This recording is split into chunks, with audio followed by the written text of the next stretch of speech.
সবাইকে আসসালামু আলাইকুম। জবমেট একাডেমির পক্ষ থেকে সবাইকে স্বাগত জানাচ্ছি। আমি আপনাদের সাথে আছি মোহাম্মদ আল আমিন, লেখক উৎকর্ষ জিকে। আজকে আমরা সাম্প্রতিক বাংলাদেশের খুব গুরুত্বপূর্ণ একটি টপিক নিয়ে আলোচনা করব।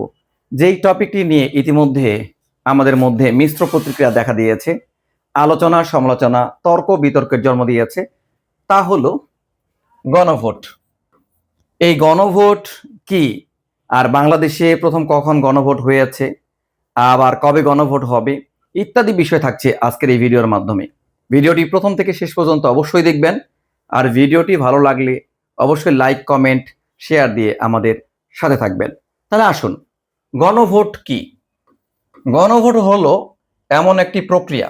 গণভোটটা কি? গণভোট হচ্ছে এমন একটি প্রক্রিয়া যেখানে নির্দিষ্ট প্রস্তাব, আইন বা রাজনৈতিক বিষয়ে সরাসরি সিদ্ধান্ত গ্রহণ করা হয়। গণভোটটা হচ্ছে আমাদের হ্যাঁ অথবা না তাৎক্ষণিক যে একটা সিদ্ধান্ত আসে, সেটি হচ্ছে গণভোট।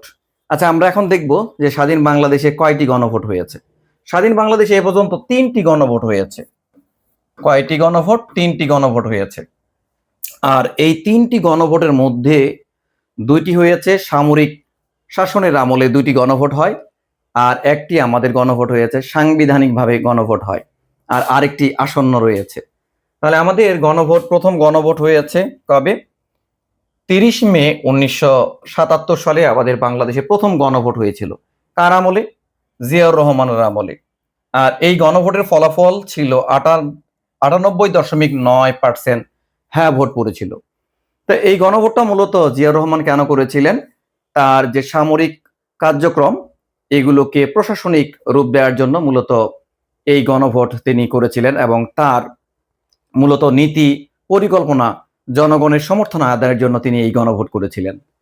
আচ্ছা, এবার আমাদের দ্বিতীয় গণভোট হয় 21 মার্চ 1985 সালে। কার আমলে? এরশাদের আমলে। এরশাদ কেন এই গণভোটের আয়োজন করেছিল? তার কারণ হচ্ছে তার সামরিক শাসনকে আরো দীর্ঘায়িত করার জন্য, জনসমর্থনে নেওয়ার জন্য এই গণভোট করেছিল। আর এই গণভোটে তিনি 94.5% হ্যাঁ ভোট পেয়ে এই গণভোটে নির্বাচিত হয়েছিল। আর তৃতীয় গণভোটটি আমাদের হয় কবে? 15 সেপ্টেম্বর 1991 সালে। এটি মূলত আমাদের সাংবিধানিক প্রথম গণভোট। এই গণভোটের মাধ্যমে আমরা 12তম সংবিধানের সংশোধনী করে আমাদের সংসদীয় গণতন্ত্র ফিরিয়ে এনেছিলাম। আচ্ছা, এরপর আমাদের চতুর্থ গণভোটের ব্যাপারে কথাবার্তা চলছে। চতুর্থ গণভোটটা, এটি মূলত আমাদের কেন করা দরকার হচ্ছে? 5 আগস্ট 2024 সালে আমাদের একটা বড় রকমের বিপ্লব হয়। বিপ্লব পরবর্তীতে আমাদের যাবতীয় সংস্কার কার্যক্রম এইগুলো ধারাবাহিক রাখার জন্য, জনগণের সমর্থন নেওয়ার জন্য আমাদের এই গণভোটের প্রয়োজন পড়ে। অবশ্য 2011 সালে বাংলাদেশের সকল প্রকার গণভোট বাতিল করা হয়েছিল। যাই হোক, আমাদের এই গণভোটের ইতিমধ্যে অধ্যাদেশ জারি হয়েছে রাষ্ট্রপতি কর্তৃক। 25 নভেম্বর 2025 আমাদের বাংলাদেশের গণভোট আয়োজনের অধ্যাদেশ জারি করা হয়। তাহলে আজকের এই ভিডিওর মাধ্যমে আমরা গণভোট সম্পর্কে স্বচ্ছ একটা ধারণা পেলাম। এখন আপনাদের কাছে প্রশ্ন, যে আমাদের যে গণভোট অনুষ্ঠিত হবে, কয়টি প্রশ্ন দিয়ে হ্যাঁ অথবা না এটি দিয়ে আমাদের গণভোট অনুষ্ঠিত হবে, জানিয়ে দিবেন কমেন্টে।